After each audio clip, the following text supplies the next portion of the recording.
तेज़ तर्रार बहू कहानी। छोटे बेटा बहू कई दिनों से मुझे मुंबई आने को कह रहे थे, लेकिन इनके जाने के बाद मेरी सहेलियां ने मुझे बताया था कि गांव का घर तेरा अपना, ऐसे छोड़कर मत जाना।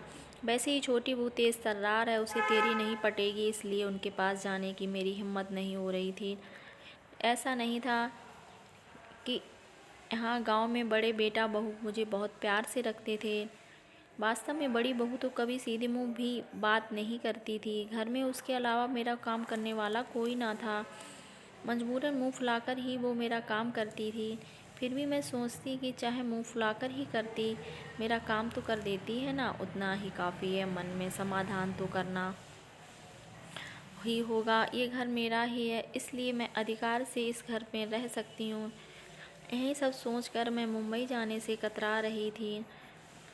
पिछले कुछ दिनों से छोटे बेटा बहू कुछ ज़्यादा ही फोर्स कर रहे थे, इसलिए मैं उनके साथ मुंबई आ गई। घर में आने के बाद में जब मैं बाथरूम गई तो बाथरूम में वेस्टर्न स्टाइल की लैट्रिन शीट देखकर मुझे आश्चर्य हुआ, क्योंकि जब मैं फ्लैट बन रहा था तब मैंने ही जिद करके इंडियन स्टाइल की लैट्रिन शीट लगवाई थी। तब मुझे वेस्टर्न पैटर्न बिल्कुल नहीं सुहाता था, लेकिन अब घुटनों के ऑपरेशन के बाद तेज़ तर्रार बहू ने मेरी सुविधा का इतना ख्याल रखा, यह देखकर मेरी सुखद एहसास हुआ। और दूसरे दिन शाम की चाय के बाद सब लोग हॉल में बैठे थे तो शिल्पा ने कहा, मम्मी जी चलिए हम सब मॉल में घूमने चलते हैं, आप तैयार हो जाओ। लेकिन मैं क्या करूँगी मॉल जाकर, जो हम सब करेंगे वो ही आप भी करना। नहीं बेटा, मैं घर में ही ठीक हूँ, तुम सब लोग जाओ। आखिर आप हमारे साथ साथ कहाँ परेशान होंगे। मॉल में क्यों नहीं आना चाहती शिल्पा? यदि मम्मी नहीं जाना चाहती तो रहने दो ना बेटे। हाँ, आप रहने दीजिए। आपको किसने कहा हम दोनों के बीच में बोलने को? बेटा मुंह बनाकर चला गया। शिल्पा ने फिर कहा, प्लीज़ मम्मी जी चलिए ना। देखा बेटा, 75 साल की उम्र में मैं जल्दी जल्दी चल भी नहीं पाती हूँ। तुम में से किसी को मेरा हाथ पकड़ना पड़ेगा।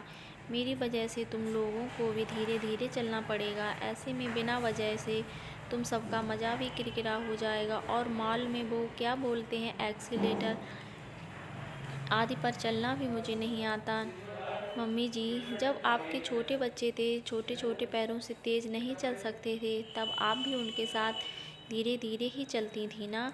बच्चे तेज़ नहीं चल सकते तो क्या हुआ, इसीलिए आप उन्हें घर में छोड़कर अकेले घूमने जाती थी? नहीं ना, अब हम बच्चों की बारी है। आपके साथ हम भी धीरे धीरे चलेंगे। आखिरकार घर में बैठे बैठे आप भी तो बोर हो जाती होंगी। रहा सवाल एक्सीलेटर का, तो मैं हूँ ना। आप बस तैयार हो जाइए, मुझे अभी बहुत काम करने हैं। अब ज़्यादा खुशामद करने का मत लगाइए।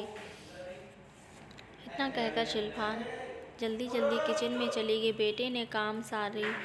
मम्मी आप बुरा मत मानिए, क्या करूँ, शिल्पा स्वभाव में थोड़ी तेज़ी है आजकल, जो उसकी जुबान कुछ ज़्यादा ही कड़वी हो गई है।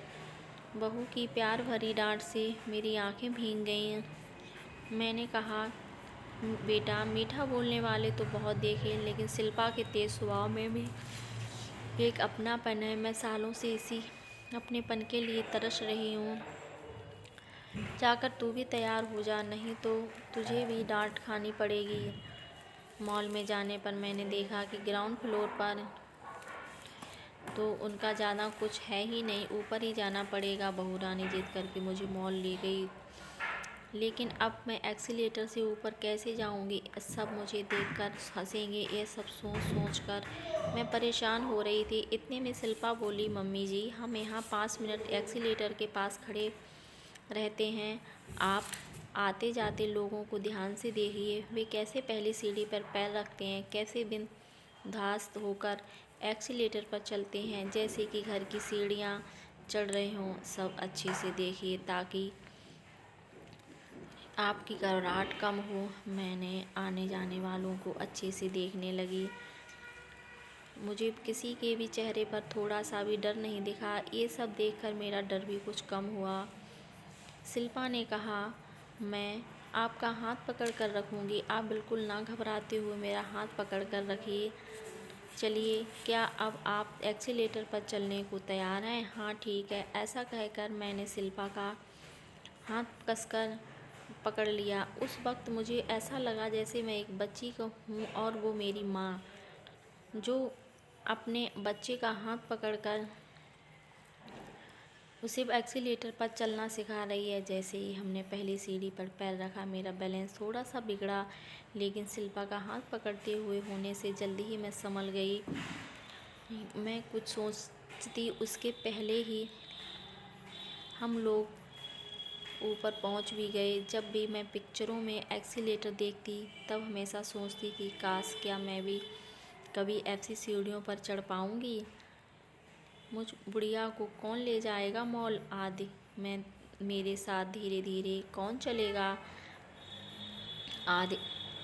आज मेरी तेज़ तर्रारी बहू ने मेरा सपना पूरा कर दिया। मैं मन ही मन ईश्वर से प्रार्थना करने लगी, काश ऐसी तेज़ तर्रार बहू ईश्वर सभी को देना।